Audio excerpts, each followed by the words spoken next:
obligatoirement, un jour ou l'autre, vous aurez une responsabilité.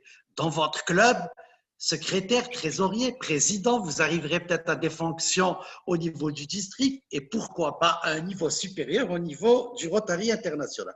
Donc, où je reviens par là, c'est que cette prise de parole et prendre conscience de l'importance d'une prise de parole est indispensable. Pour commencer, je vais vous présenter votre menu de ce que vous allez dîner ce soir. Je vous laisse quelques secondes pour le lire.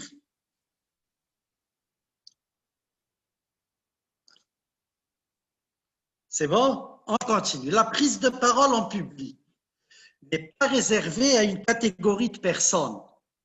C'est quelque chose que l'on apprend et c'est l'objet de cette rencontre.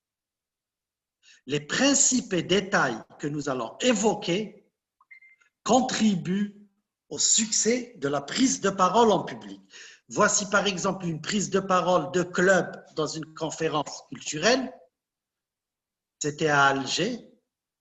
Et si demain, vous devenez administrateur, secrétaire général ou président du Rotary International, pourquoi pas, voilà votre auditoire.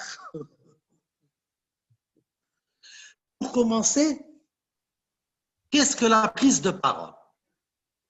C'est transmettre des messages avec la voix et le corps pour communiquer. Cette prise de parole nécessite une préparation physique et une préparation mentale. Comment se préparer pour parler en public? Admirez notre secrétaire général comme il est à l'aise pour parler en public. Alors, tout d'abord, quand vous avez une prise de parole, un meeting, il ne faut jamais arriver en retard. C'est générateur d'un stress supplémentaire. Il faut au contraire arriver en avance, bien repérer les lieux et vérifier le matériel, le micro, l'écran, l'ordinateur, etc. Vous devez ensuite procéder à petits exercices de respiration par le ventre pour vous décontracter.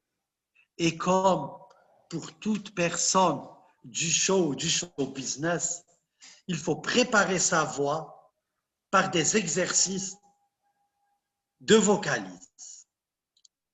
Apprenez à articuler.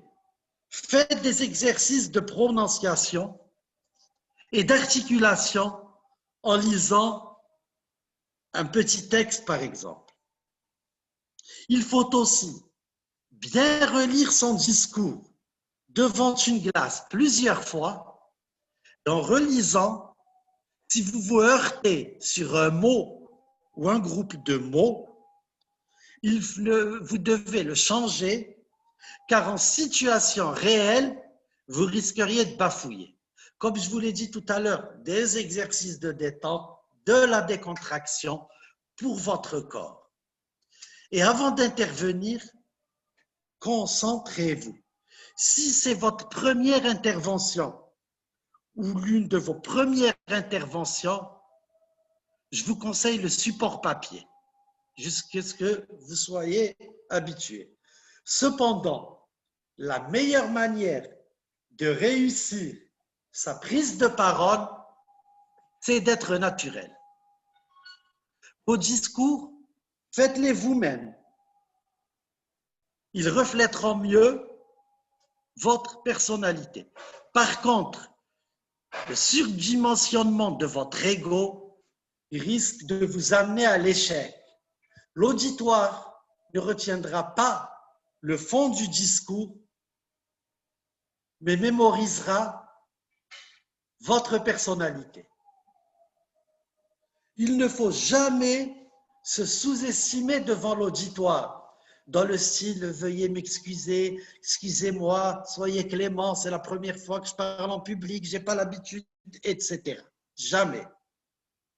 Il faut cependant aménager le lieu de votre intervention à votre idée et selon votre confort. Un pupitre est un bon moyen pour une prise de parole. Mais si vous faites une présentation PowerPoint, vous n'avez pas besoin de pupitre, vous avez un écran derrière vous, vous pouvez montrer et gesticuler. Par contre, il ne faut pas se placer à contre-jour, évidemment, ni derrière un poteau, car vous devez être au centre de tous les regards. Votre habillement aura aussi un impact sur votre image. Évitez de porter des vêtements neufs ou des chaussures neuves, vous serez mal à l'aise. Et bien entendu, si vous avez un fond blanc ou un mur blanc derrière vous, vous ne mettez pas de costume blanc. C'est valable pour le bleu marine ou pour le noir. Cependant, les accessoires correctement mis sont importants. Une montre, une petite chaîne pour les dames élégantes, pourquoi pas pour les messieurs. Pour les dames, un maquillage adapté, oui.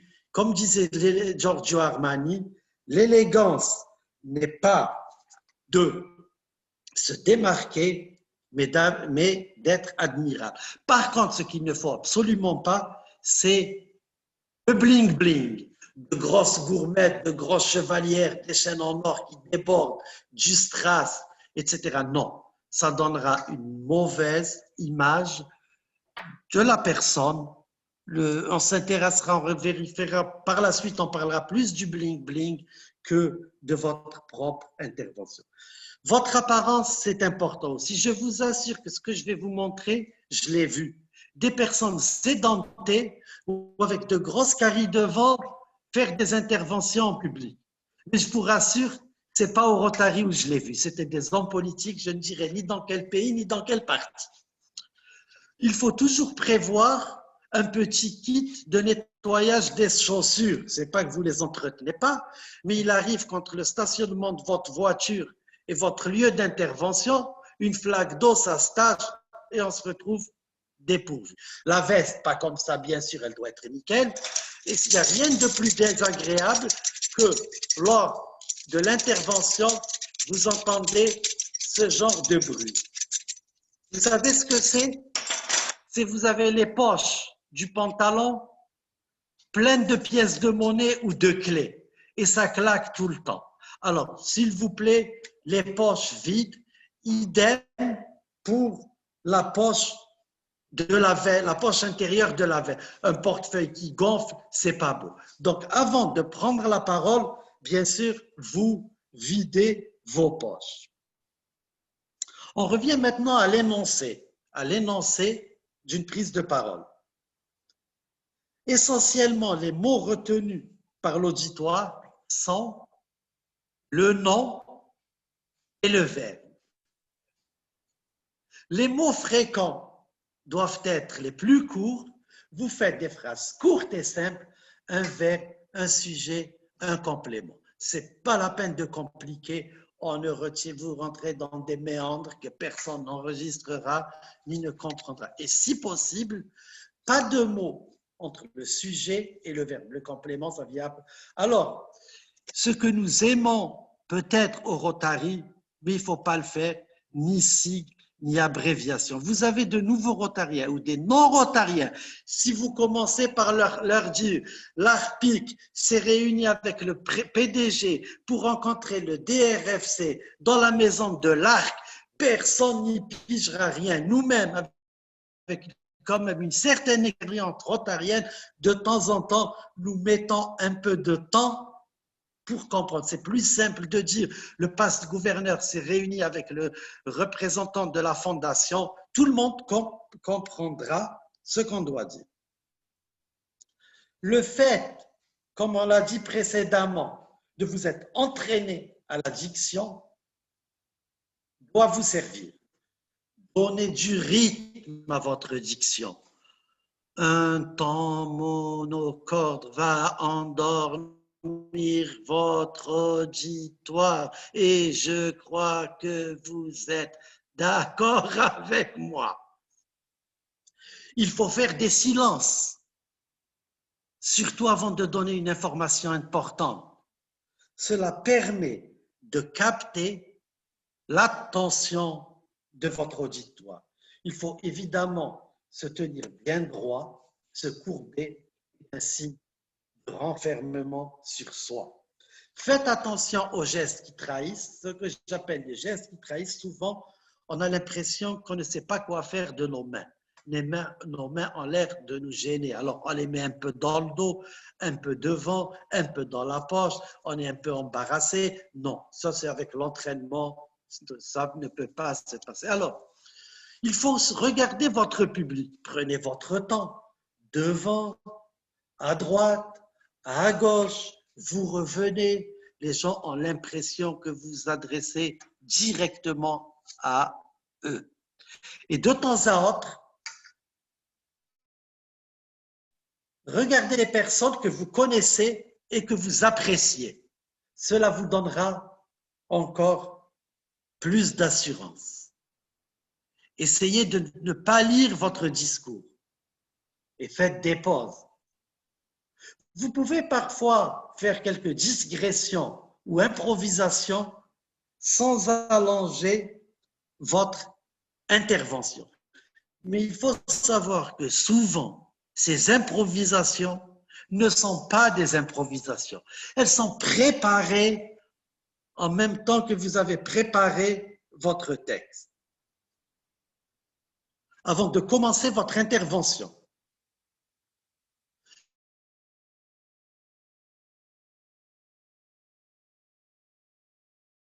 vous devez exercer l'accent total, c'est faire preuve de maîtrise de soi par rapport à l'auditoire. S'il y a du brouhaha, le protocole, un bon coup de cloche et c'est le silence. Nous commençons notre discours. L'introduction est un moment important. L'on entre en communication avec son auditoire. Cette introduction doit être protocolaire, votre discours doit être structuré.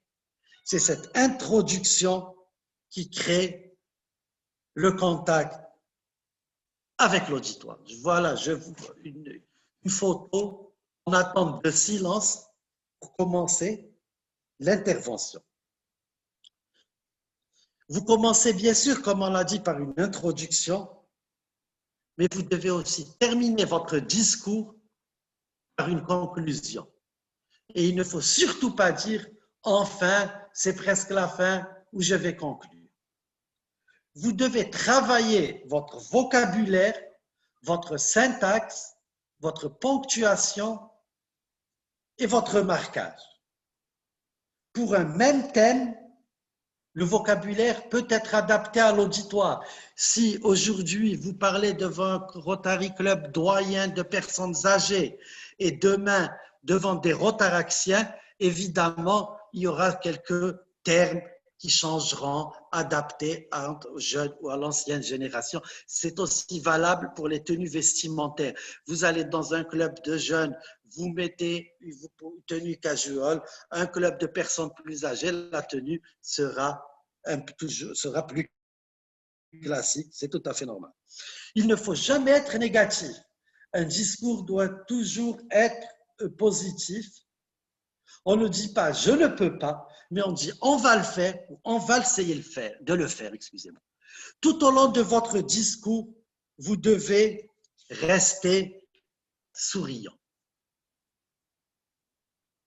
La gestuelle, elle fait partie du discours et donc du relief à votre intervention. Accentuez légèrement l'ampleur de vos gestes pour qu'ils produisent leur effet.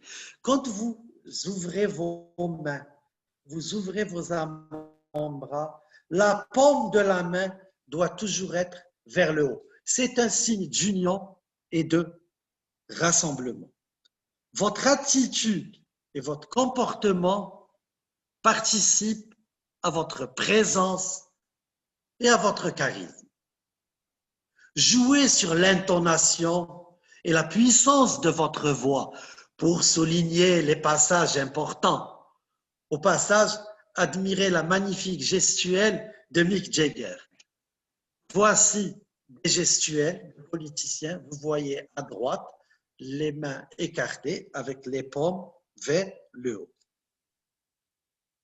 Si vous disposez d'un micro-baladeur, profitez de l'espace qui vous est dévolu. Vous capterez mieux l'attention de votre auditoire. Pour ceux qui portent des lunettes, comme moi, ne jamais regarder au-dessus de ces lunettes. Vous donnerez l'impression à votre public de parler au plafond plutôt qu'à l'auditoire.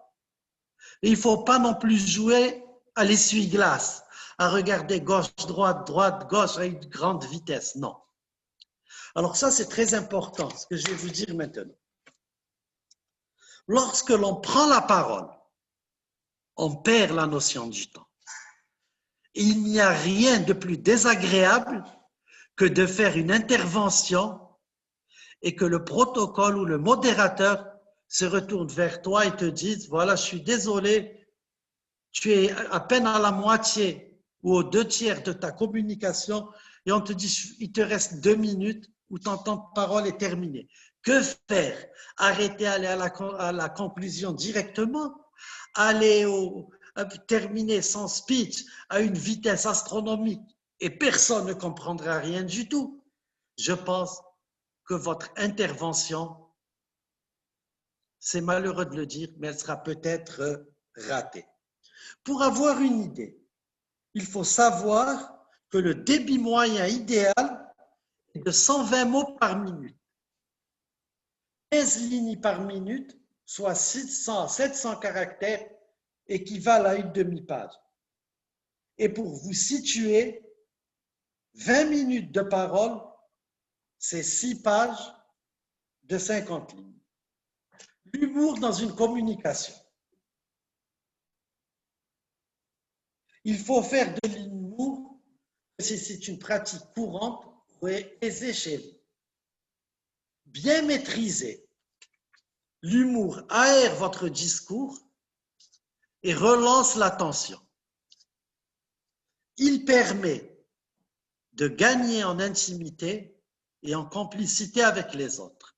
L'humour décontracte et libère le stress. Alors, quand on parle de stress dans une prise de parole, en fait, le stress, c'est le trac.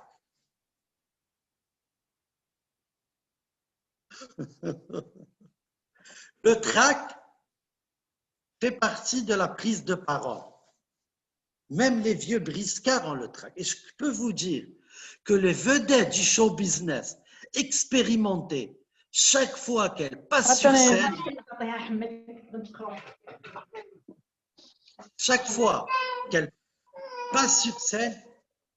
elles ont le trac. Mais c'est comme pour vous, Rotariens, vous avez le trac. Moi-même, j'ai eu le trac au début. Mais dès que vous commencez votre intervention comme un chanteur sur scène, le trac disparaît. Et ne pas avoir de trac, ce ne veut pas dire que vous allez mieux communiquer.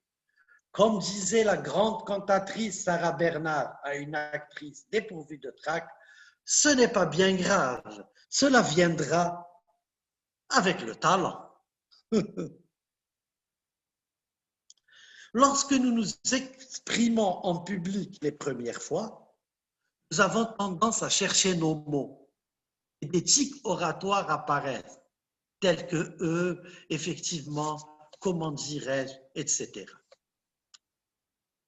Quand vous rédigez un discours, faites-le relire par quelqu'un de critique et ayez quelqu'un de confiance dans la salle et demandez-lui sa critique sincère, même si cela ne vous fait pas plaisir, c'est efficace pour votre progression. C'est comme la Mia avec moi, elle le fait systématiquement.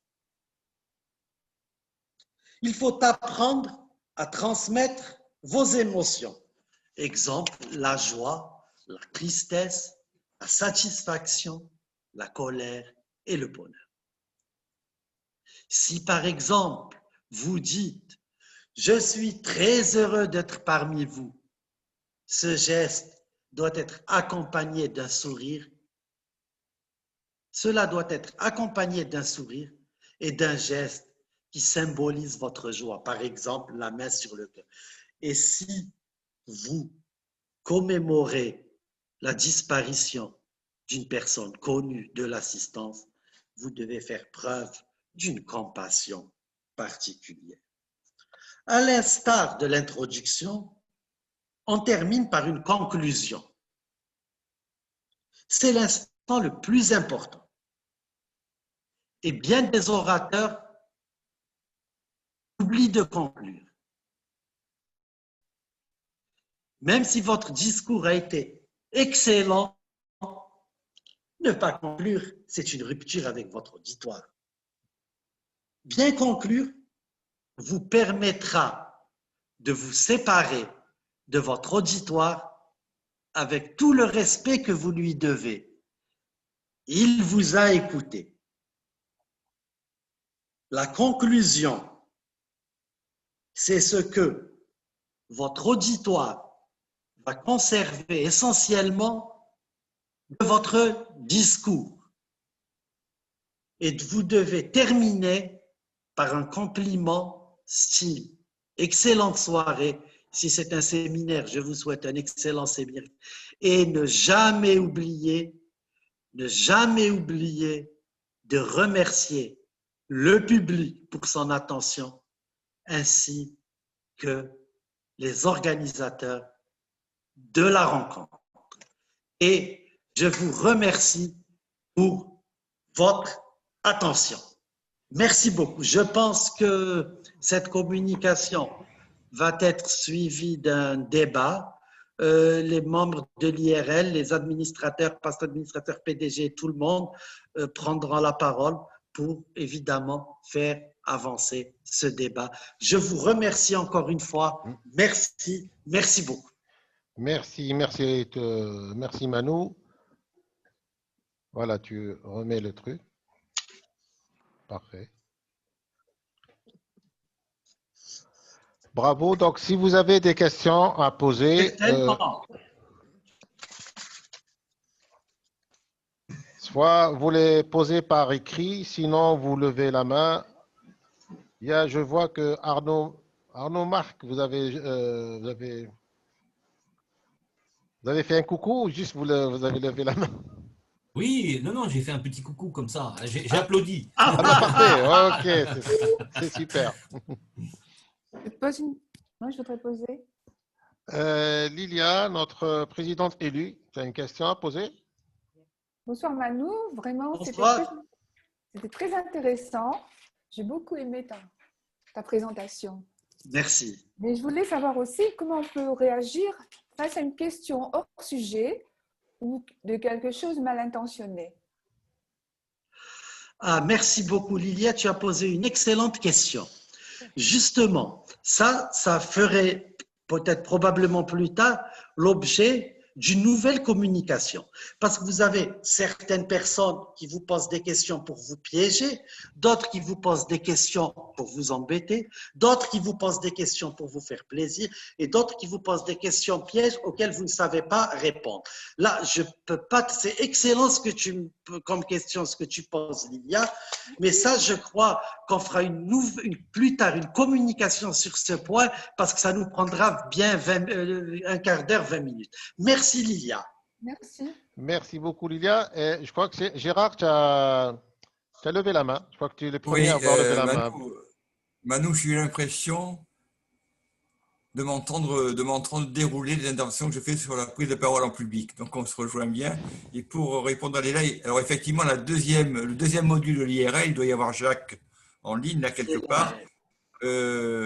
C'est des techniques d'animation de réunion.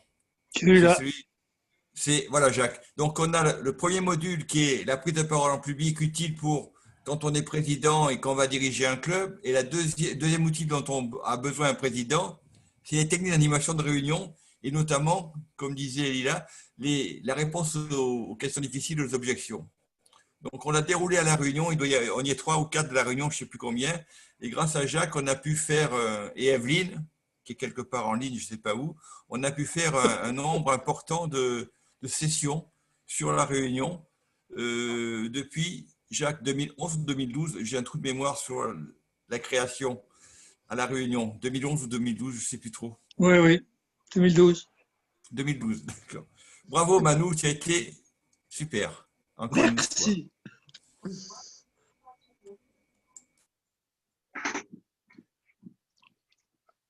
Peut-être que les membres de l'IRL, Jacques, Oui. Écoute, bravo, Abderrahman. Hein. Je me suis régalé, là. Hein. Vraiment, c'est- très bien, très didactique et très bien structuré. Moi, je voudrais dire deux ou trois petits mots, mais je ne veux pas monopoliser la parole. Simplement que tu as bien dit transmettre un message. Et dans un message, il y a un émetteur, un récepteur. Et donc, il faut bien connaître le récepteur, et tu l'as dit, l'auditoire. Et ce qui est important, c'est ce qu'on appelle la théorie de l'iceberg. C'est-à-dire que l'auditoire ou l'auditeur, avec sa mentalité, sa culture, son QI quelquefois, va interpréter à sa manière ce que tu vas dire. Et donc, il y a un feedback.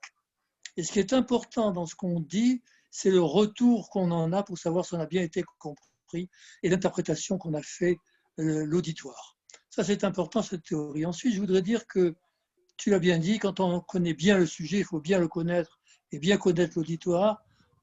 Dans la mesure du possible, autant que faire se peut, on doit parler sans papier. Sauf si on a des diapos, bien entendu. Mais parler sans papier, c'est un exercice qui est extrêmement difficile et qui permet de transmettre le message avec beaucoup de conviction, avec beaucoup de précision, parce qu'on a le regard, comme tu l'as dit. Et donc, c'est de bien connaître le sujet. Mais je voudrais introduire une notion un petit peu nouvelle, c'est la notion de PNL, programmation neurolinguistique. Avant de parler, quelle que soit la situation, on doit intervenir quelque part. Et si on n'a pas un papier, un discours tout fait, il faut programmer, on va dire, par une programmation neurolinguistique, c'est-à-dire choisir les mots-clés du discours, les mettre dans l'ordre,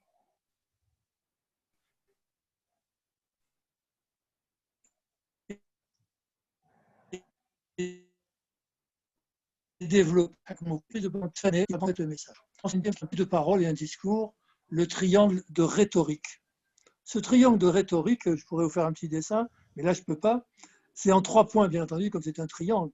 Premièrement, exposer le sujet brièvement, de manière concise. Deuxièmement, le développer de manière plus importante, c'est la partie la plus importante du discours. Et dernièrement, comme tu l'as dit, faire une synthèse et une conclusion qui s'impose.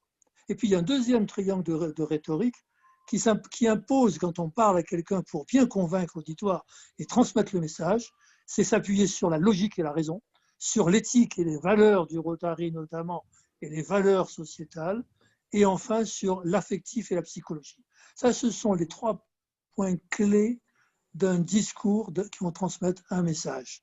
Après, tu as bien dit l'interprétation verbale, le rythme, le débit, les silences.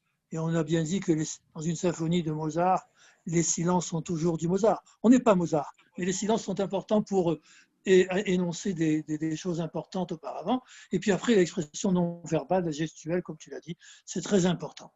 Mais il y a quelque chose qui est aussi intéressant peut-être, c'est dans le débat qui suit en général un discours, c'est la gestion de la parole. La gestion de la parole et notamment la gestion de la contradiction. Et ça, c'est très important pour ne pas heurter l'auditoire. Eh bien, il faut toujours essayer non pas d'esquiver la contradiction, mais peut-être de demander l'avis à des experts dans la salle qui sont plus compétents que l'orateur et qui vont pouvoir donner leur avis. Donc voilà ce que je voulais dire tout simplement. En tous les cas, bravo pour cette prise de parole qui, comme tu l'as dit, est essentielle dans la vie sociétale, au Rotary, pour pouvoir transmettre quelque chose, être bien compris. Et la finalité, finalement, c'est capter l'attention. Et pour capter l'attention, quand on nous dit, moi j'entends souvent, oui, mais tu comprends, quand tu parles plus que 30 minutes, quand on parle plus de 30 minutes, on s'ennuie. Non, on ne s'ennuie pas si le discours est bien fait, si on sait capter l'attention, si le sujet est bien compris et si on intéresse le public. Et on peut faire des discours qui durent quelquefois plus que 30 minutes, 1 heure, voire plus, sans pour autant que le public se lasse. C'est une question simplement dans une bonne connaissance du public.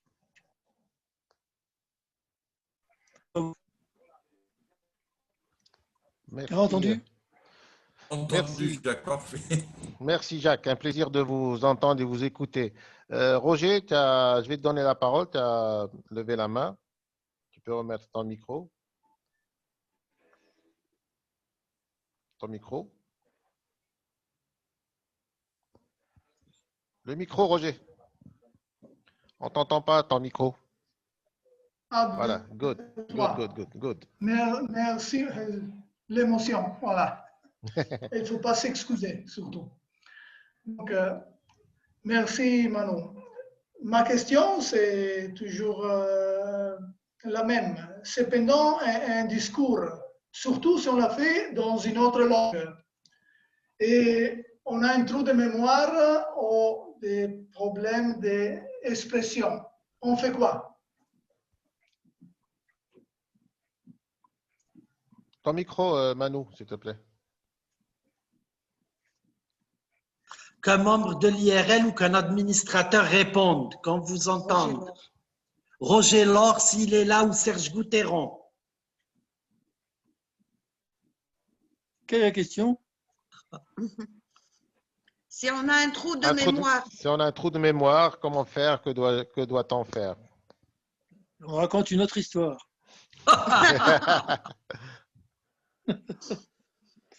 Il ne faut pas avoir de trou de mémoire.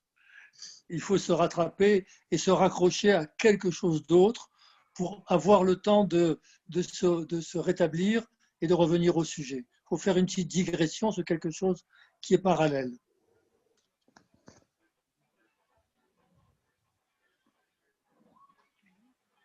Merci.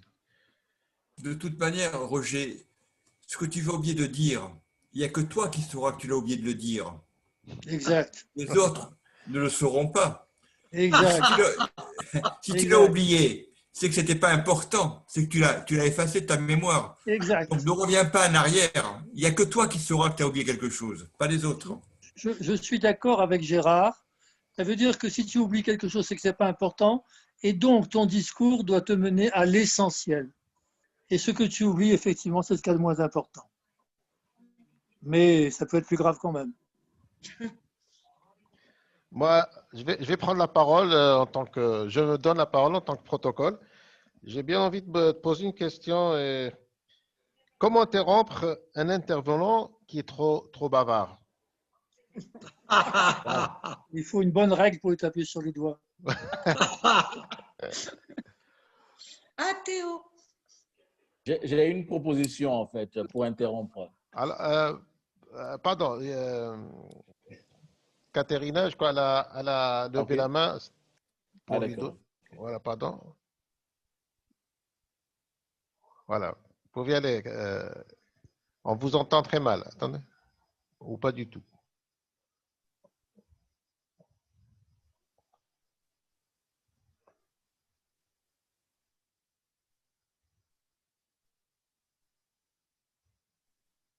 Les aléas du direct.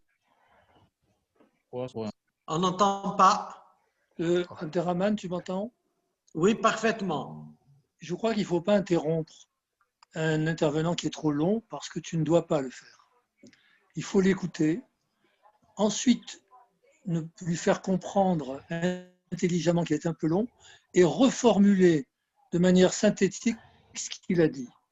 Ça lui fait comprendre qu'il a été trop long et les autres vont mieux intégrer ce qu'il a dit. Mais tu ne dois pas l'interrompre. Si tu es poli. Je ne sais pas si Caterina nous entend ou son micro est bien enclenché. Elle parle, mais on n'entend pas du tout. Elle parle. On n'entend pas, Adonis. Je crois pas. Paraît ouvert. Son micro paraît ouvert. Oui. Tu m'entends? Adonis, on t'entend, mais Caterina, on ne l'entend pas. Oui, elle parle, son micro est ouvert, Oui, mais on n'entend pas du tout. oui. C'est bizarre. C'est bizarre. Avant de revenir à Caterina, Adonis, tu allais poser une question tout à l'heure? Non, non, c'est vrai que je respecte bien ce que très cher ami Jacques a dit, mais il y a une technique. qui est plutôt poli, je vais te dire.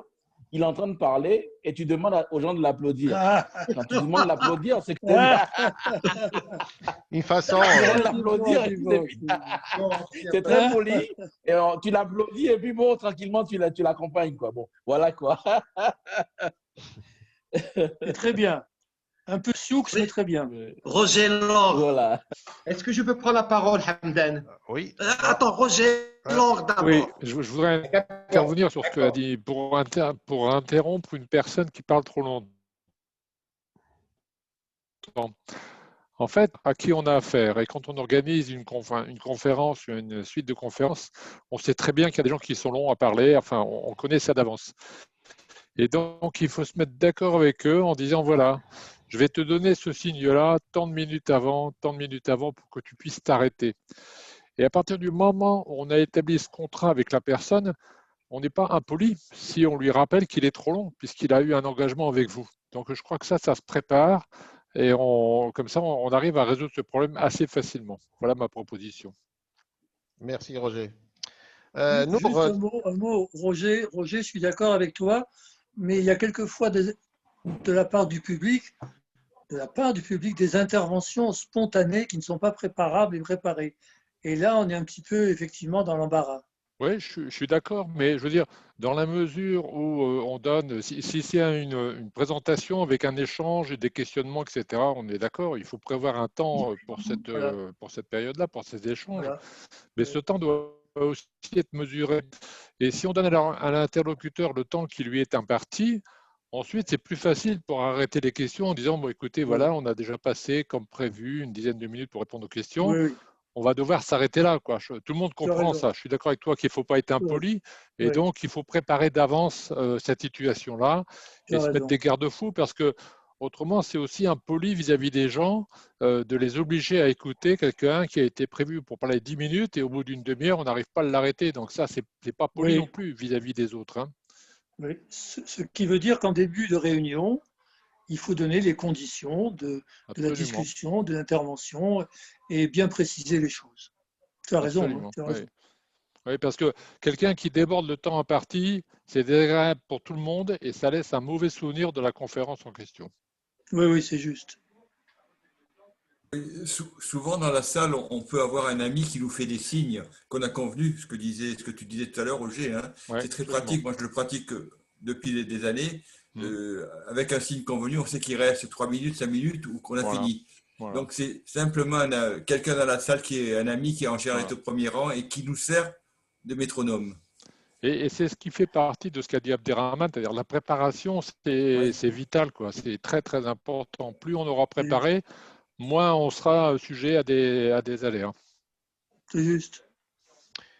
Bouchra Soufiane a levé la main. Bouchra Soufiane. Et moi aussi. Oui, Roger. On va revenir.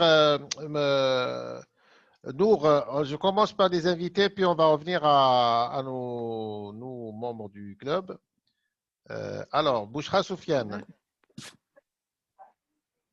tu peux poser ta question ou carrément ta remarque.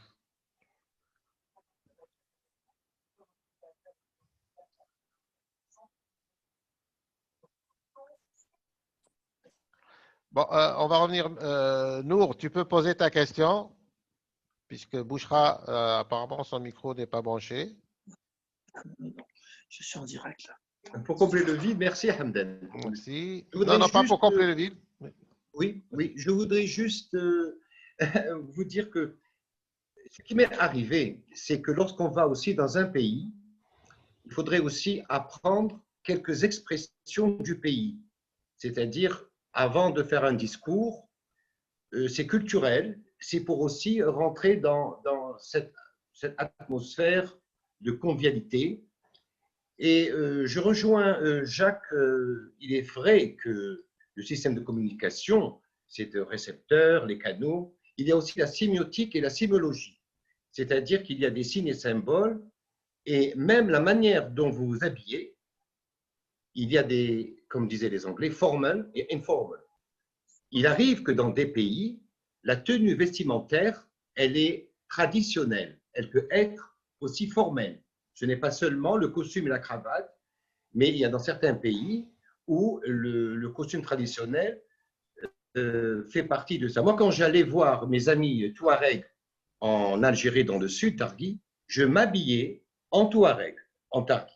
Et il y a un système de communication, de me mettre à l'aise et aussi écouter. Alors, je voudrais dire seulement, c'est mon expérience, modestement, je suis professeur d'école d'architecture depuis presque 34 ans. Ce qu'a dit Manou est vrai. Je le pratique aussi dans la prestance, dans l'allocution, dans les gestes, aussi les gestes des mains, ça a été oublié, dans les poches, etc. Mais je voudrais aussi dire qu'il faut être spontané aussi. Quelquefois, ça décompresse la situation, ça dépend du pays où l'on est. Et c'est très important dans ce domaine-là. Alors, en conclusion aussi, il faudrait répondre avant de conclure, pour ne pas laisser certaines personnes déçues, de répondre à toutes les questions de l'audience. Donc, pour cela, il faut prendre note, un papier, et prendre note, et demander le nom de la personne. Si on n'a pas une secrétaire à côté, donc soi-même, on prend note et on regarde sa feuille pour ne pas oublier une personne. Voilà, je vous remercie. Merci Nour. Merci beaucoup Nour pour ta remarque. Je vais donner la parole à notre ami, notre habitué Gérard Alonneau. On aimerait bien l'écouter. Ça fait plaisir de l'avoir et d'avoir son avis ou juste faire un petit coucou. Gérard, tu peux brancher ton micro? Oui, voilà. Oui, c'est bon, c'est bon. Voilà. C'est bon. D'abord, je voudrais remercier mon cher Manou, parce que c'était à la fois très intéressant, mais surtout très plaisant. Merci. Je crois qu'il n'y a rien de pire que quelqu'un qui fasse un discours, non seulement en l'endormant, c'est possible, comme tu l'as dit, surtout en n'étant pas plaisant, c'est ce que je veux dire. Voilà. Alors, il y a beaucoup de gens qui pensent qu'il faut faire passer énormément d'idées. Alors, ils sont sur les idées, ils en mettent des tonnes. En fait, les gens ne retiennent pas grand-chose, mais ce qu'ils retiennent, c'est ce qui est plaisant. Voilà ce que je voulais dire.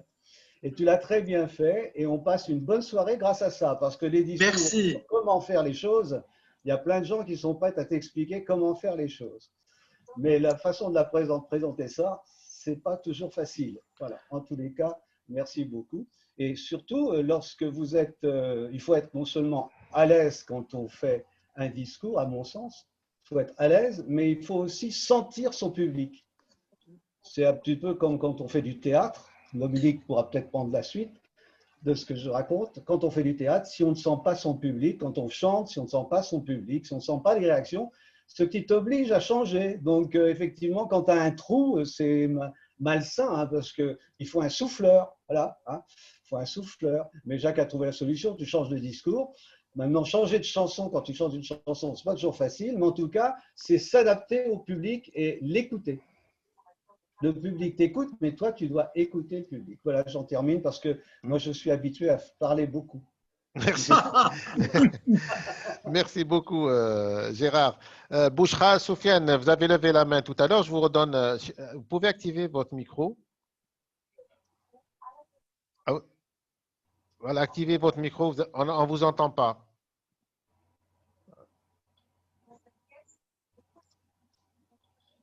Oui, elle n'a pas activé.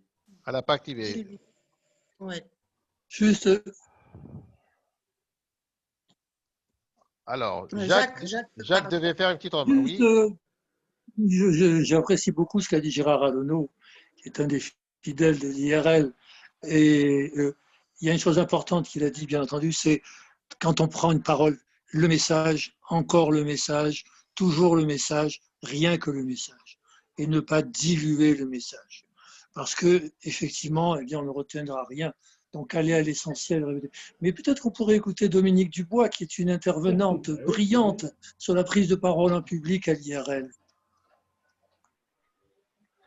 Alors, dans l'attente on va donner la parole à Caterina dans un premier temps, si elle a débloqué son micro. Non. Non. Non, Caterina n'arrive pas à vous entendre. Oui.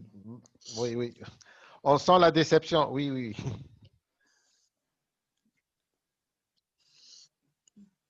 D'accord. Ah, Dominique. Voilà. Oh ben, moi, j'ai. Allô, vous m'entendez? Vous m'entendez? Oui, oui. Voilà. Oui, bien sûr. Bonjour à tous à nouveau. Je suis complètement d'accord avec tout ce que tu as dit très brillamment. C'est parfait. Pour moi, j'ajoute souvent, puisque chose que ce que tu viens de faire samedi dernier, en visio aussi. Donc, ça fait plaisir de voir que la prise de parole, ça peut se faire aussi en visio. Moi, j'aime bien commencer en disant aux gens que j'essaie de former, en disant, je pense qu'il vaut mieux ne rien dire avec enthousiasme que dire quelque chose sans enthousiasme. Gérard disait plaisant, c'est vrai, c'était très plaisant, et c'était plein de vie et d'enthousiasme. Ça, c'est très important. Mais enfin, une chose à laquelle moi j'attache énormément d'importance, c'est le temps du discours. Et effectivement, je crois que quand on est organisateur d'une réunion, ça a été évoqué tout à l'heure, il faut vraiment, les intervenants qui vont parler, leur demander combien de temps ils vont parler, combien de temps on va leur donner. Et j'avoue que quand quelqu'un s'adresse à vous, lui dit combien de temps tu vas parler, si jamais il te répond je ne sais pas, je crois que c'est pas bon. Et c'est qu'il n'a pas préparé, comme tu l'as très, très, très bien dit. Et enfin,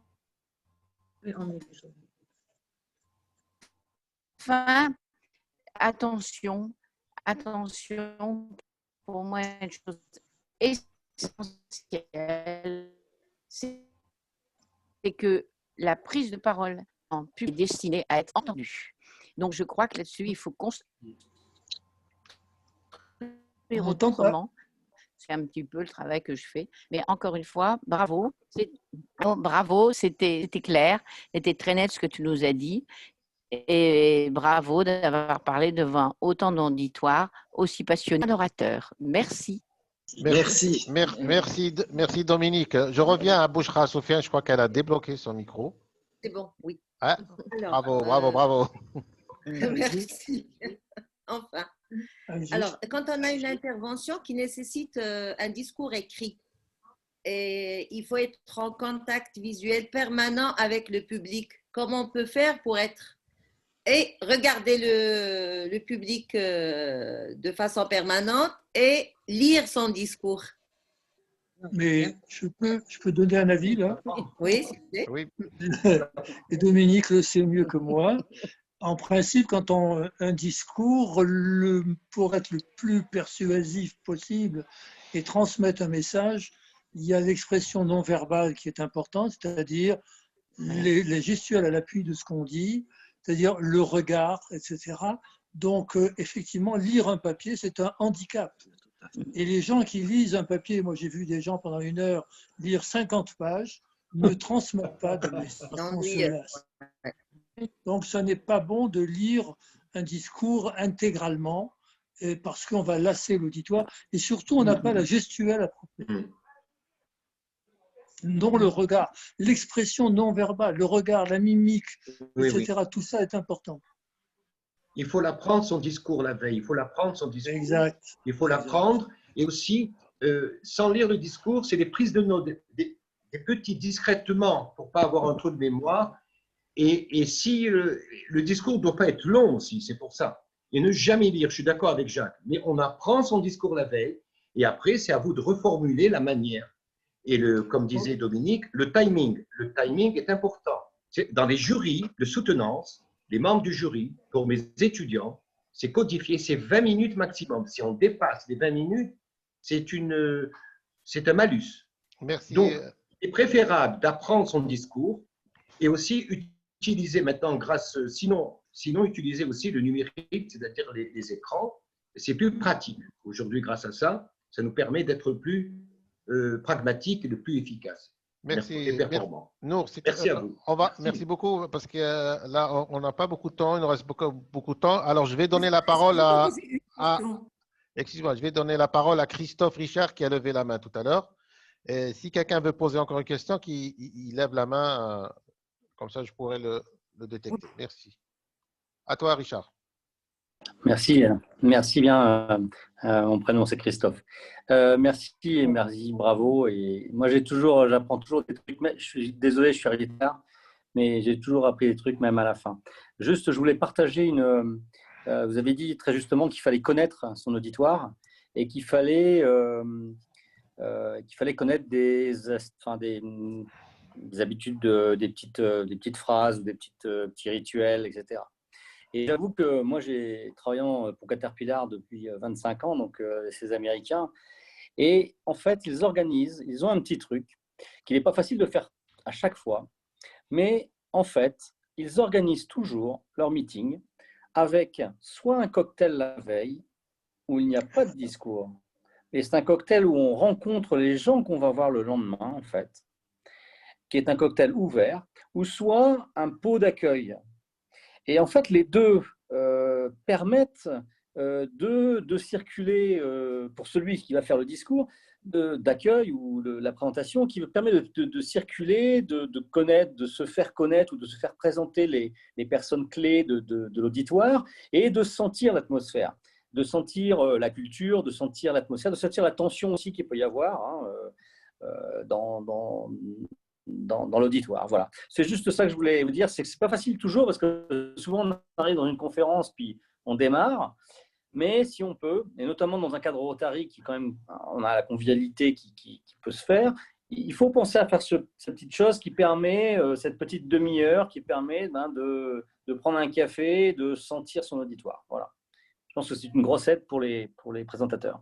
Merci Christophe. Je vais donner la parole à Jamila Ouahtani. Elle a levé la main tout à l'heure. Oui. Bonsoir et je remercie Abdelrahman pour cette belle présentation. Moi, j'ai une question. Jusque-là, et tout ce qui a été dit, tout ce qui a été dit jusque-là concerne la prise de parole en présentiel. Mais là, de plus en plus, et peut-être pour longtemps, nous allons avoir l'obligation de faire nos réunions en visioconférence. Et la prise de parole va se faire en visioconférence. Alors, y a-t-il des conditions particulières? Y a-t-il une formation pour ça? Qu'est-ce qu'il y a de particulier dans ces cas de prise de parole, mais en visioconférence? Le spécialiste, c'est Gérard Arzili. Pass Airpic, c'est le spécialiste des visioconférences. Gérard Arzili. Vous pouvez lui demander, c'est lui le spécialiste. Oui, j'avoue que je suis un peu déconcerté par la question, parce que la prise de parole, c'est faire passer de l'émotion. Jacques l'a dit tout à l'heure, quand le cœur parle au cœur, les choses vont bien, c'est faire passer de l'émotion. Et je me suis rendu compte aussi qu'au travers de tous les Zooms que j'ai faits, on arrive avec l'habitude à faire passer d'émotion, à faire passer de l'empathie. Alors, je n'ai pas réfléchi de manière très théorique sur adapter la prise de parole à la visioconférence, mais je crois fondamentalement que le numérique à deux sur le Bénin, tu peux compléter en binôme. Oui, Adonis, complète. Moi, je pense que Ouattani, c'est Leïla, c'est ça? J'ai oublié le prénom. Okay. C'est Jamila, voilà. En fait, c'est quoi? C'est qu'il y a d'autres éléments qui vont au-delà de nous-mêmes. On peut être préparé à avoir notre texte ou notre, on va dire, notre préparation, mais il y a des aléas qui vont au-delà de nous qu'on doit pouvoir cerner. La connexion Internet, par exemple. Vous pouvez avoir un beau discours, une bonne option, mais si la communication ne va pas avec la télécommunication, donc que vraiment la connexion est réglée, votre message va prendre un coup. Donc, il y a ces éléments-là qu'il faut prendre en ligne de compte. Maintenant, vous allez faire une communication. PG Manu parlait de ne pas avoir besoin de pupitre si on a un PowerPoint. Ici, on a le partage d'écran. Mais il y a des personnes qui ne vont pas se rendre compte que le partage d'écran, il faut le préparer. Où est-ce que ton fichier se trouve, par exemple, quand tu veux partager l'écran? Est-ce que tu es sûr que l'administrateur de la réunion Zoom a libéré les droits d'accès pour que tu puisses, toi, avoir la main pour partager? Ou alors, venir à l'heure ici veut dire se préparer et donc d'avoir peut-être envoyé la communication à temps. Donc, c'est les éléments qui vont rentrer en ligne de compte pour des communications Zoom. Moi, personnellement, je suis quelqu'un qui travaille beaucoup extemporé. J'ai beaucoup de, je ne vais pas dire discours improvisé, mais préparé. Donc, je n'ai pas de texte écrit, mais je prépare mes préparations. Mais dans tous les cas, il faut cerner ces éléments-là. Il faut cerner ces éléments-là parce qu'ils peuvent affecter la qualité Oui, de parce votre que je pense que rendu, maintenant, tout simplement. tout doit passer par la voix, puisque le corps ne participe Voilà. plus dans la transmission du message. Voilà. Tout à fait. Est-ce que je Tout à peux fait. donner un avis, Abderrahmane? Oui, Jacques. Je pense que la communication par visioconférence est beaucoup plus difficile qu'en présentiel. Absolument. Parce qu'il n'y a pas la présence de l'orateur avec l'aura qu'il a et son pouvoir de transmission. Je crois qu'en visioconférence, il faut encore être beaucoup plus concis, concentré sur le sujet, plus précis pour transmettre un message et un seul message. Le message, encore le message, le message.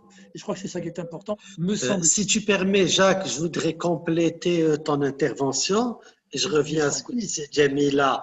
C'est vrai que c'est extrêmement difficile parce que il n'y a pas la gestuelle quand on veut parler des mains, etc. Comment faire, on n'y arrive pas. Mais il faut essayer de remplacer, c'est un avis personnel, la gestuelle par une intonation plus forte, par des silences plus importants et essayer de mettre un max d'images, un maximum de photos pour que ça ne donne pas l'impression, comme tu disais, de quelqu'un qui lit 50 pages à la minute. Et c'est de cette manière qu'on peut un peu plus intéresser par le virtuel que par le présentiel. Oui, tu as raison. C'est-à-dire joindre l'image à la parole. Oui, tout à fait. Et être précis et concis. Mes amis, et nous inspirer de ce que font les rotaraciens. Car dans les Zooms qu'on a animés avec Adonis, il y en a une bonne vingtaine qui étaient faits avec les rotaraciens.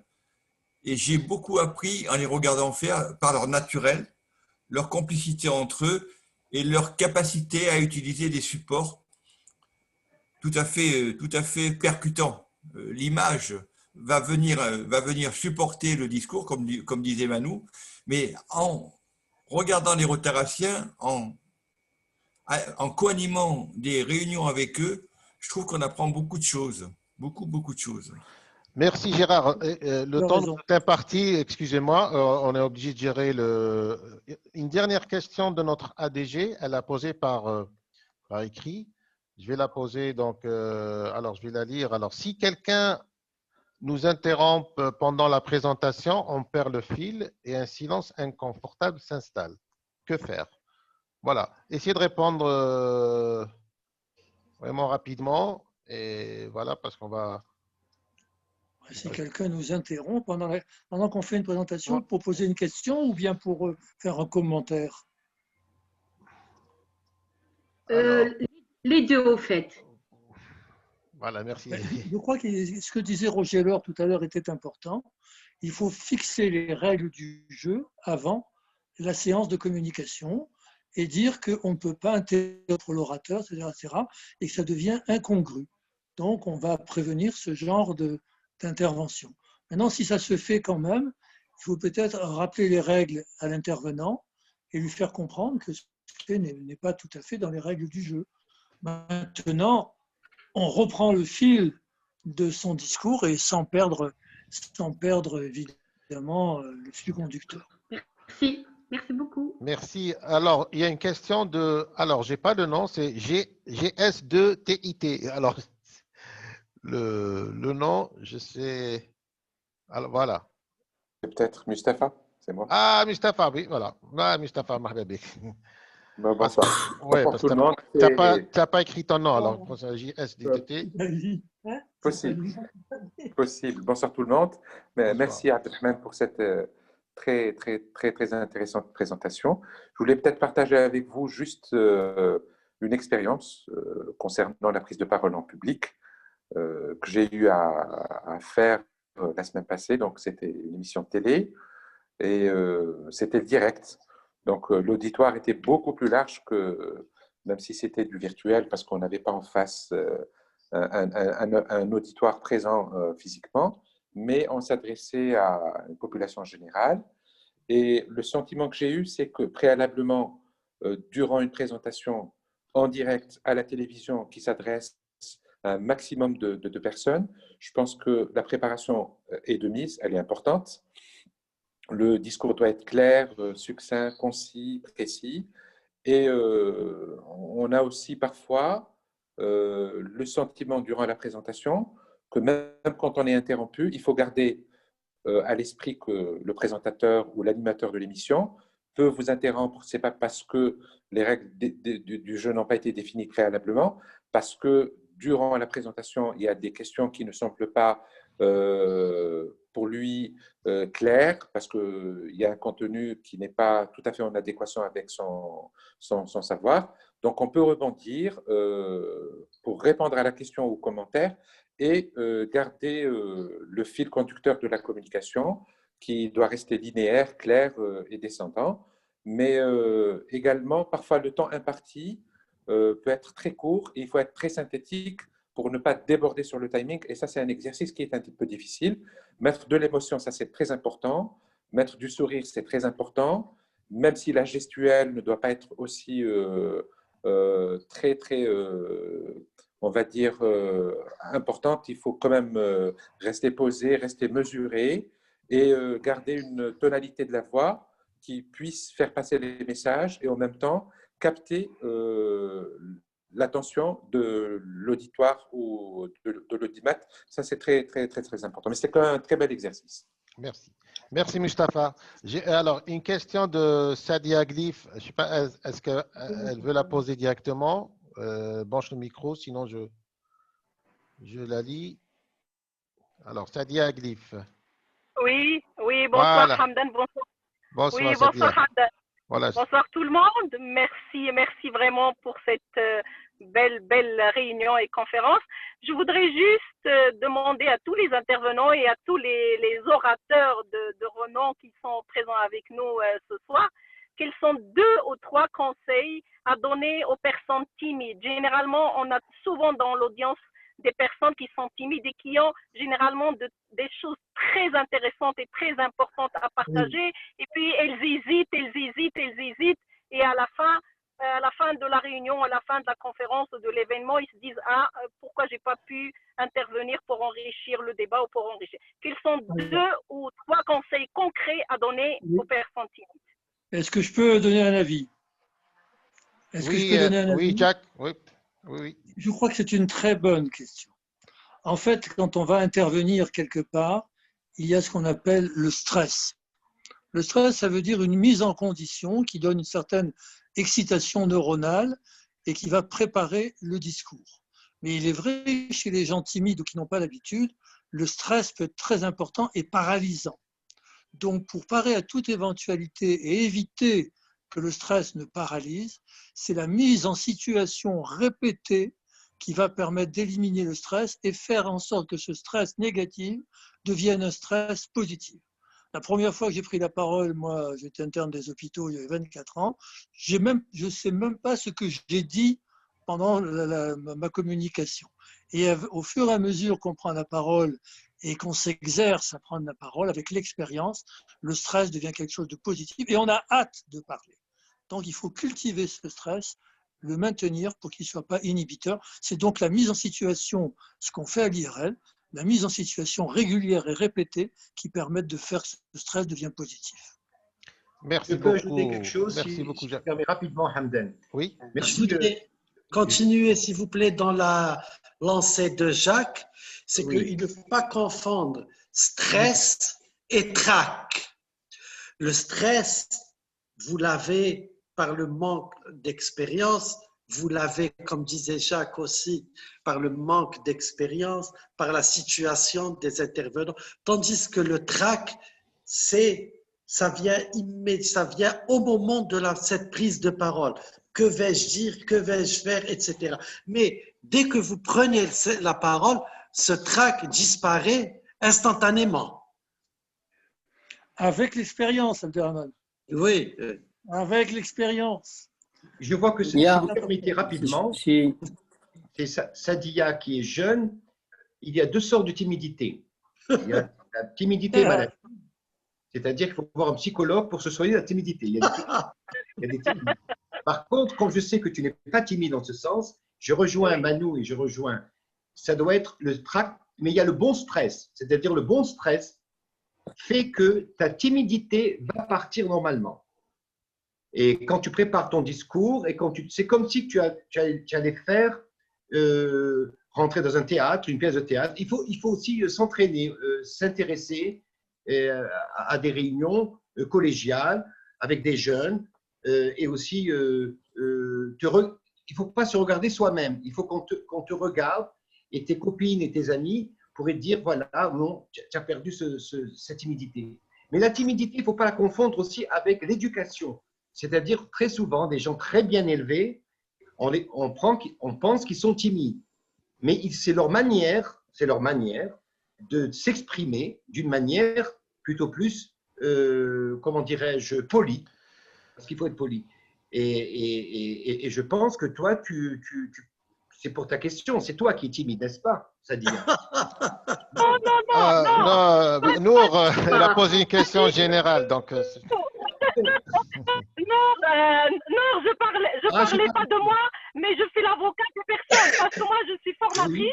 Et généralement, des fois, quand je termine une séance de formation, un truc, il y a des personnes qui viennent vers moi et qui me disent « Je voulais poser cette question, mais je n'ai pas arrivé à prendre la parole, je ne pouvais pas parler devant tout le monde. » Et donc, j'ai posé cette question pour aider les personnes qui sont aussi parmi nous ce soir et qui ont cet handicap de cette timidité qui les bloque des fois, même quand ils ont des choses intéressantes à dire ou à partager, ils hésitent jusqu'à ce que le temps passe. Et puis voilà, je pense que c'est dans ce sens-là que je l'ai posé, mais pas pour moi. Merci Sadia, on a compris.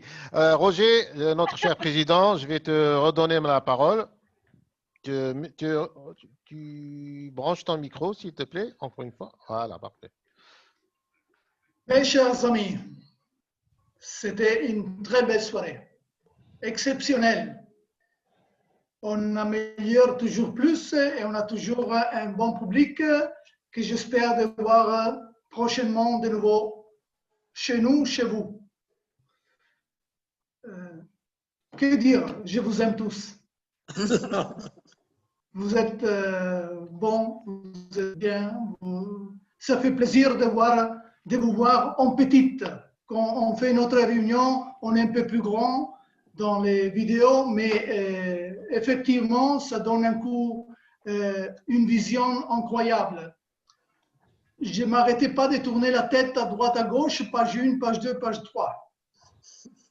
Merci beaucoup à tout le monde et on va revenir bientôt avec des autres parties et on est disponible à participer à votre aussi.